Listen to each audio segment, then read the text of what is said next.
Hey guys, welcome back to my channel and thank you so much for watching.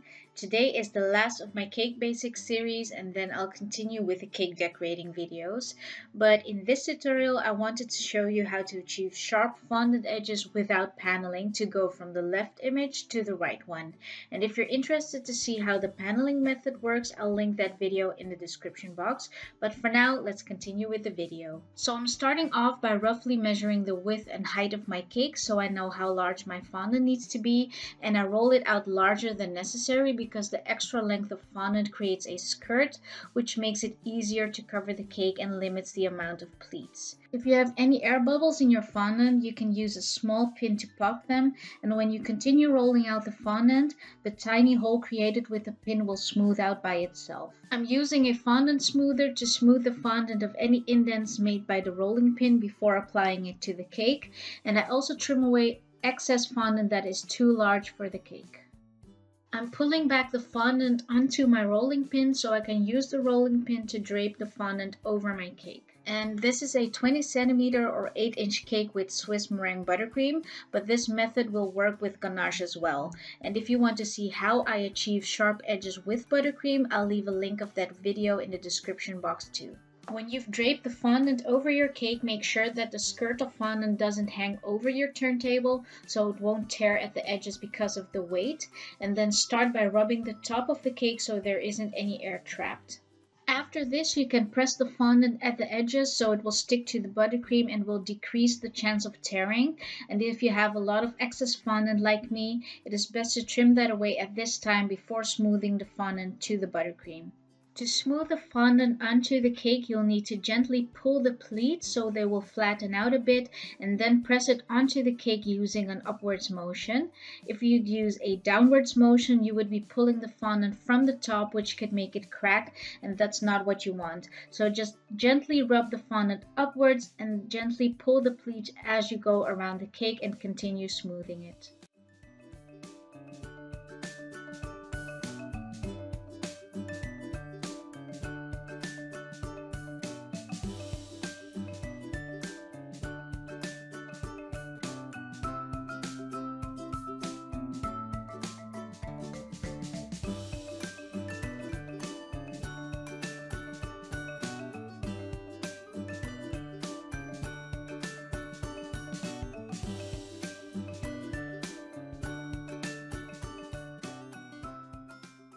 This method of covering a cake with fondant takes a while longer than paneling the cake, and it's a bit harder to achieve if you're a beginner, but if you don't want any seams at the back of your cake, this is the way to go.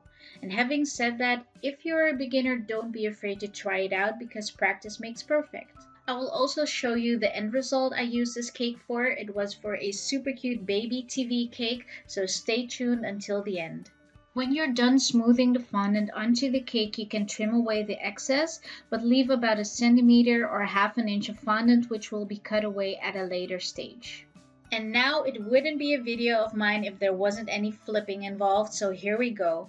I flipped the cake with a piece of baking paper in between the turntable and the cake, and yes, I do this for every size cake. But don't be afraid to try it. But having said that, you'll need to be super concentrated when you try this and flip it fast. Rub the lip of fondant so it will stay upright, and then it's time to create those sharp edges. If you live in a humid or hot climate, the chance is that your fondant will be tacky by now. You can dab a bit of powdered sugar onto the fondant, which will absorb the moisture, and your fondant smoother won't stick to it anymore. I'm using the fondant smoother to press the fondant down to the turntable, and the fondant still needs to be pliable for this, so don't chill the cake before doing this step. With pressing down the fondant onto the turntable, the fondant becomes flush with the turntable and will create a sharp edge. And keep smoothing the fondant until you no longer see a black shadow at the bottom, which means there's no rounded edge anymore. And this is what I mean with the shadow. At the left side of this image, you can see that the fondant is completely flush with the turntable, which means it has a straight edge. And at the right side, you can still see a shadow underneath, which means the edge is still rounded. So keep pressing the fondant downwards until you've reached the cake all the way around. When you've gone all the way around the cake, it is time to cut off the extra lip of fondant at the top with a sharp knife. You could chill the cake for about 20 minutes before doing this so the fondant sets up a bit, but it's not necessary. And then it's flipping time again. This time I'm going to flip it right side up to reveal those sharp edges. And because I use powdered sugar, there's a bit of residue at the rim, and you can easily remove this by either wiping it away with a brush or by using a damp paper towel. And then your fondant cake with sharp edges is all ready to be decorated. And as promised, this was the final result I used this cake for, and it is one of the cutest cakes I've made so far. I hope you enjoyed this video, and I hope to see you back for the next one. Thank you for watching. Bye! Mwah!